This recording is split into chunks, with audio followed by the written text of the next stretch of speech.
Well, hi, Steve. We're recording this on the Friday before the weekend, before Monday's election day. And Leger was out in the field one more time this week. I guess you've just come out of the field yesterday or today. Literally just this morning, we closed it off. We've been pulling over the past 2 days. We want to just get that one last read so that we can see if anything radical happened in the final stretch of the campaign. And as it turns out, the results are maybe a little bit on the boring side, at least because nothing really changed since last weekend's poll. Well, that's good news for the Liberals, who, like, if we look back, I mean, you've been following this for forever. If we go back even to December, where were the Liberals tracking at that point? It'll go down as a historical win if the polls hold true and election night proves that the polling industry has done its job properly. Back in December, we saw some of the lowest approval ratings of any prime minister ever. You have to go way back to even challenge some of these numbers to methodologies, phone methodologies from days past. We had, less than 20%, so about 18 or 19% approval ratings for the Liberals. Vote intention was hovering around the same level. Party came on the scene, and there was a little bit of a blip, but not a radical blip. But what happened is the day that the tariffs were announced and all the negative talk coming from Trump about Canada, instantly the Liberals shot up in the polls, like overnight, and we saw that. We saw that over a 2 or 3 week period, right up to about the 43% level where we're at today, and that hasn't changed. It's held true for the last 3 or 4 weeks to maintain a steady lead, which could signal a majority government or at least a minority government for the Liberals if the results hold true. And the other big thing we saw was on the other end of the scale was the decline of a precipitous decline for the NDP. An utter collapse. It's calamitous if you look at how far down they went. In BC last time around, they had about 27% of the popular vote. We're polling now at about 12%. Federally, it's even lower at 8%. We're talking about wiping them off the face of the electoral map, possibly. Some of the projections are calling for as few as 8 seats and even a little bit smaller than that. Wow, wow. And for Polyev, who was riding so high, as you say, just a few months ago until Trump arrived on the scene, um, what is his challenge aside from Trump? What is his challenge been? He has a core, solid base of supporters that unwavered since day one of the election call, meaning that when you polled conservative voters, they were very certain of their vote. There was only a small percentage that wavered and said they might change their mind. And that only solidified over the course of the campaign, whereas Liberal voters were a little bit more open to the idea of switching behavior. The Conservatives were also motivated by their core values and what they held true to what the statements that Polyev had been making and the belief systems that they had been perpetuating since, for the last 2 or 3 years. They held on to those. The Liberals, on the other hand, were really motivated by Trump and the tariffs and really stopping the Conservatives from gaining power. So, the Polyev really failed to break into majority territory at any point along the way. He's been hovering at 37 to 39% since the start of the campaign. He just wasn't able to break that magical barrier to do anything significant in this election. You mentioned the NDP, and we'll certainly see it here in BC. What do you anticipate, based on your latest polling? What will the political landscape look like in BC on Tuesday? Well, if we turn on when the embargo is over in our region for the results, we turn on the TVs and listen to the radio and hear the poll results coming in. If Ontario and Quebec decide this election, then the only really side story is what happens to the party makeup in BC. Last time around, we had a fairly even split between three parties and a fairly even distribution of seats. Now we have the Liberals ahead at 42% to 32% for Conservatives and only 12% for the NDP. That means a radical redrawing of the electoral map in terms of the MPs that are voted in.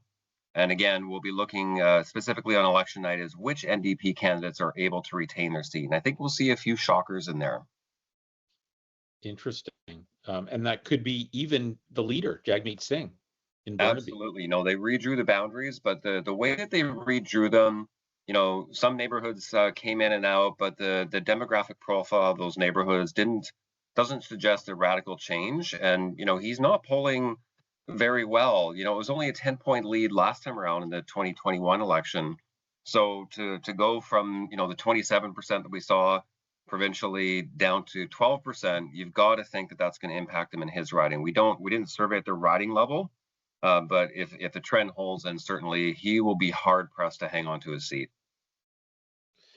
And are there a couple of, I guess, variables you're looking for that might shift these numbers on election day?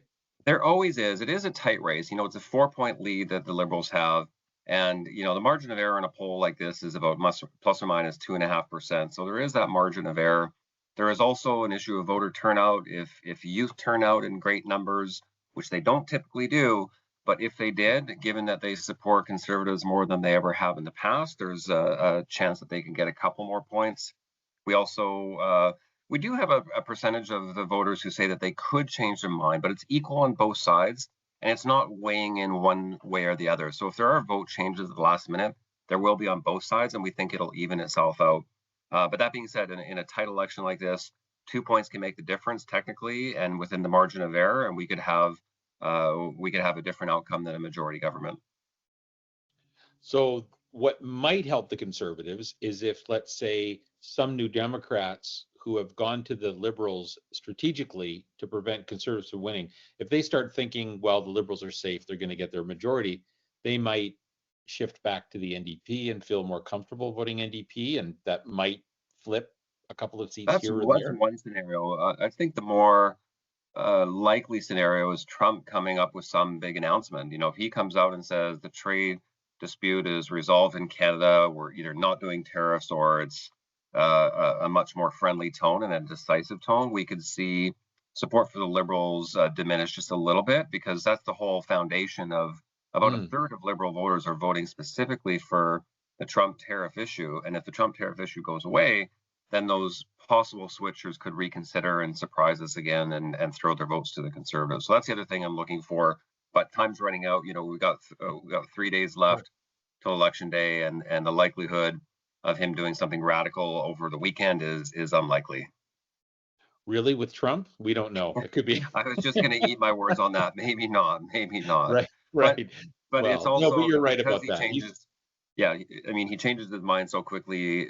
Would it really have a dramatic effect? Yes. Would people really believe him if he came out with a super positive story about Canada? It just might seem suspect, wouldn't it? So there's the unknown there as well. Well, of course, we also have 7 million people, 7.3 million people who already voted in advanced polls, including about 1 million here in BC. And they would have voted, I mean, even when the Liberals had an even more commanding lead, I guess, based on your polls. The lead has shrunk a little bit in the polls.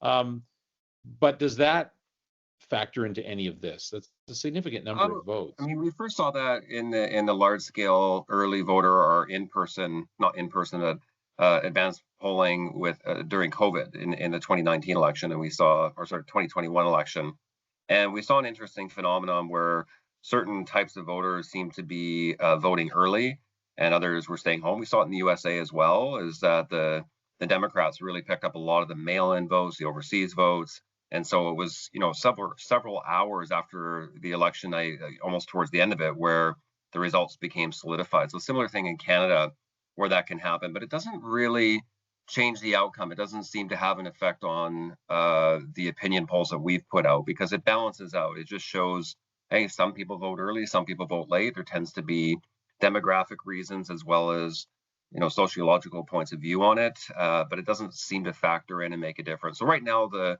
Liberal voters have come out strong and they're voting early, but I don't think that's going to hold. I think it'll balance out by Conservatives showing up at the polling stations the day of. Oh, interesting. Okay.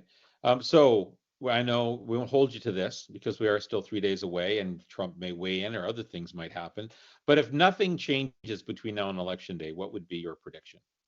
Yeah, I mean, after decades of covering, I think I've got about 35 elections under my belt, and anything can happen on the final ballot. We've seen that in 2013 in British Columbia, probably the starkest examples of pollsters really cringing at the final final numbers, but it's really difficult to foresee anything other than a slim majority or a minority government for carting the Liberals. I'd really be shocked. And we'll be talking on Tuesday, and I'll be trying to decipher how and what happened, but I really don't expect that. And then some of the pundits are giving, an 85% chance of that happening. So there's still an outside chance, but in my books, I would put my money on the Liberals. Okay. And do you think BC, will we know this election be decided in Quebec and Ontario as they typically are, or will Well, BC be we've much seen more that divided? steady lead, and you and I have talked about it a couple times with the numbers in Ontario. They're just too big of a gap, and there's something like 60 ridings in that Right. the Conservatives would need to win in order to have a chance of getting a majority in the House, and it just doesn't seem likely that they can pull it off with a gap of 10 points. It's not really in the cards this time around, I don't think. All right. Okay. Well, this is great, Stephen. As you said, hopefully we can catch up on Tuesday, the day after the election, and you can explain to us what it all means. Excellent, and I look forward to that. And stay tuned.